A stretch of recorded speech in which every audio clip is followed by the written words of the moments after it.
Christmas is supposed to feel safe, warm, bright, filled with lights, laughter, family. But sometimes, that warmth hides something else. Because when everything looks perfect, when everything feels calm, you don't expect anything to go wrong. And that's exactly when it does. It was Christmas Eve. Snow falling lightly outside, the kind of quiet night people wait all year for. Inside the house, everything felt normal, too normal. Michael had just finished setting up the last of the decorations, lights glowing softly, trees shining in the corner, presents already placed underneath, everything ready. His wife and daughter were already asleep upstairs. The house was still, peaceful, exactly how it should be. Michael sat down on the couch, exhaled slowly, finally relaxing. The clock ticked quietly on the wall. 11:47 p.m., almost midnight. Almost Christmas. Then, a sound. Soft. From upstairs, a creak. Michael looked up, listened. Nothing, just the house settling. He shook his head slightly. Old house, he stood up, turned off the living room lights, left only the tree glowing. Soft, warm, comforting. He started walking toward the stairs. Then, another sound, clear this time. Footsteps, upstairs, slow, deliberate. Michael froze. His heart rate changed instantly, faster. That wasn't the house. That was someone walking. He looked toward the stairs. Dark, silent. Emily? He called softly. No response. His wife should have answered. His daughter too. But there was nothing, just silence. Then, another step. From above. Michael grabbed the nearest thing he could find. A flashlight. Turned it on. The beam cut into the darkness of the stairs. He started walking up. Slow. Careful. Each step quieter than the last. The closer he got, the colder it felt. Like the warmth downstairs didn't reach this part of the house. He reached the top, shined the light down the hallway.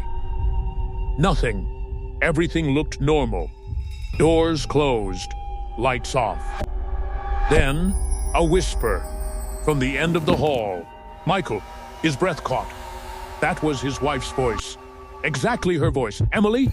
No answer. Then, come here.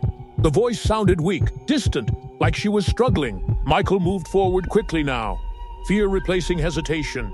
He reached the bedroom door, pushed it open. The flashlight beam entered first, then him.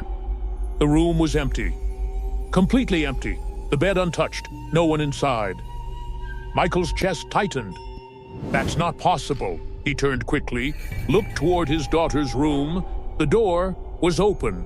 Slightly. Michael walked toward it, slower now, more careful. Something felt wrong. Very wrong. He pushed the door open. The room was dark. Too dark.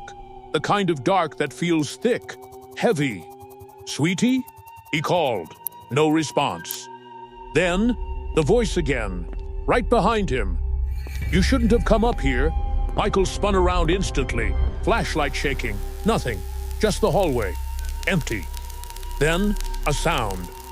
From inside the room. A shift, like something moving. Michael turned back slowly. The light scanned the room. Bed, closet, window. Then, under the bed. Something moved. Michael stepped closer, his heart pounding now, louder than anything else. He lowered the light, slowly. And that's when he saw it. Eyes. Staring back at him. Wide. Unblinking. Not his daughter's. Not human. Too dark. Too still. Michael stumbled back. What? The thing under the bed. Smiled. Slowly. Too wide. And then it whispered. She's not here. Michael ran out of the room, down the hallway, toward the stairs, his breathing out of control, his heart racing. He reached the bottom, looked toward the living room, and froze, because something had changed. The Christmas tree was no longer glowing warm. The lights were flickering, red, slow, uneven, and the presents were gone. All of them. Michael stepped forward slowly, confused. Terrified. What is this? Then, a voice. From behind him. Soft. Familiar. Daddy. Michael turned instantly, relief flooding in. His daughter stood at the bottom of the stairs. looking normal, looking fine. Where were you? She smiled, too wide. Exactly like the thing under the bed. I've been here the whole time. Michael stepped back slowly, his mind racing. That's not. Then another voice from upstairs, his real daughter, crying. Dad? Michael froze, his body locking, because now he understood. The thing in front of him wasn't his daughter, and the thing upstairs was still there. The fake one stepped closer, slow, deliberate. Don't go back up there. Michael's chest tightened, his instincts screaming, but he couldn't move because both choices felt wrong. And then the lights went out. Complete darkness. And the last thing Michael heard, before everything went silent, was two voices at the same time. One from upstairs, one right next to him. Daddy. Underscore, underscore, underscore. The house was empty, score. No signs of struggle, no signs of forced entry. Nothing. Just the Christmas tree. Still on, still glowing. And one thing that no one could explain. The presents under the tree had tags, each one labeled, with names of people who had never been found. Story 2. Christmas nights have a pattern. Lights on, families inside, doors closed. Everything feels safe. Because people believe something, that nothing bad happens on Christmas, that it's protected, that it's different. But sometimes that belief is exactly what makes it dangerous. Because when you're not expecting anything, you don't question it, you don't hesitate. You open the door, and sometimes you shouldn't. It was just past midnight. Christmas Day, the kind of quiet where even the air feels still. Outside, snow covered everything. Soft, silent, perfect. Inside, the house was warm, decorated, peaceful. Daniel sat in the living room, half asleep. The TV still on low volume. His wife had gone upstairs hours ago. His son was already asleep. Everything was normal, too normal. The clock ticked quietly, 12:18 a.m. Then a sound, a knock, soft, slow, from the front door. Daniel opened his eyes, frowned. Who would be here at this hour? He stayed still for a moment, listening, nothing. Then again, knock, knock, knock, more deliberate this time. Daniel stood up slowly, walked toward the door, his footsteps quiet, the house creaking slightly. He reached the door, paused, looked through the peephole, and smiled slightly. A Santa, standing outside. Red suit, white beard, bag over his shoulder. Completely still. Daniel exhaled, probably a neighbor. He unlocked the door, opened it, slowly. Cold air rushed in. The Santa stood there, not moving, not speaking, just staring. Daniel chuckled slightly. You're out late. No response. The Santa didn't move, didn't react. Daniel frowned. You okay? Silence.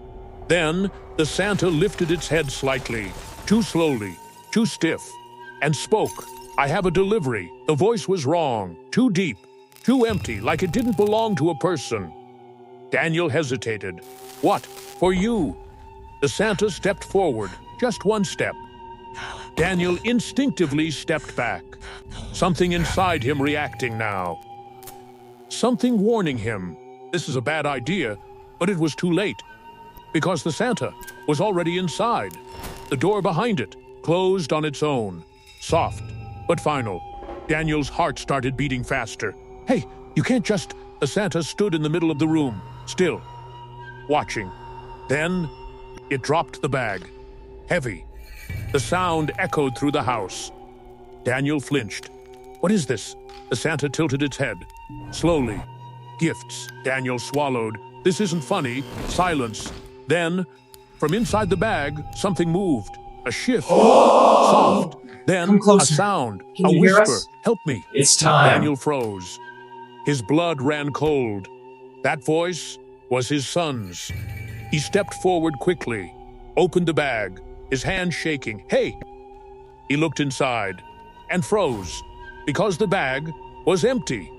Completely empty. No one inside. Nothing. Just darkness. Daniel stepped back slowly, heart pounding violently. That's not. Then a voice from upstairs. His son, crying, "Dad." Daniel spun around instantly, relief flooding in. "I'm coming." He ran toward the stairs, but the Santa's voice stopped him. "Don't go." Daniel froze, slowly turned. The Santa was closer now, much closer. He hadn't seen it move, but it had. He's not alone. Daniel's chest tightened. "What did you do?" The Santa smiled. "Too wide, too unnatural. I came for all of you." Daniel ran up the stairs, ignoring it, ignoring everything. His son's room door was open, light flickering inside. He rushed in. "Are you okay?" His son stood in the corner, shaking, tears in his eyes. "Dad, it's downstairs." Daniel moved toward him. "It's okay, I'm here." Then his son looked past him, toward the door, and whispered, "It followed you." Daniel turned slowly and saw it, standing in the doorway. The Santa, but different now, taller, its face not human anymore. The beard hanging wrong, the eyes completely black, and behind it, more shapes, standing in the hallway, watching. "You let me in." Daniel grabbed his son, pulled him back. "What do you want?" The Santa stepped forward, slow, heavy, to stay. The lights flickered violently, then went out. Darkness swallowed everything, and then voices, multiple, all around them, whispering, "Merry Christmas." Daniel held his son tight, not moving, not breathing. Then, silence, complete. When the lights came back on, the hallway was empty, the Santa was gone, the shapes were gone. Everything was normal, too normal. Daniel slowly exhaled. His son clung to him. "Is it over?" Daniel didn't answer, because something felt wrong. Still wrong. He walked slowly downstairs, carefully, each step heavier. The living room came into view, and Daniel stopped, because the tree was different. There were more presents now, many more, stacked high, covering the floor, wrapped perfectly, neatly arranged. Daniel stepped closer, his hands shaking. Each box had a name, written clearly, but not his, not his wife's, not his son's, names he didn't recognize. Then, one box, at the center, larger than the rest. Daniel slowly reached for it. His son whispered, "Don't." But Daniel opened it, slowly, carefully, and inside was a mirror. Daniel stared at it, confused. Then, his reflection moved, a second too late, smiling, too wide, and behind him, in the reflection, the Santa was standing again, right behind him, closer than before. And then, the whisper, right next to his ear. "You opened the door, Wid-I_Arco. The house was found days later, empty, no signs of struggle, no bodies, no evidence, just one thing that investigators never explained. The Christmas tree was still there, still lit, and the presents were still under it. But every single one had the same name, written over and over again. Daniel.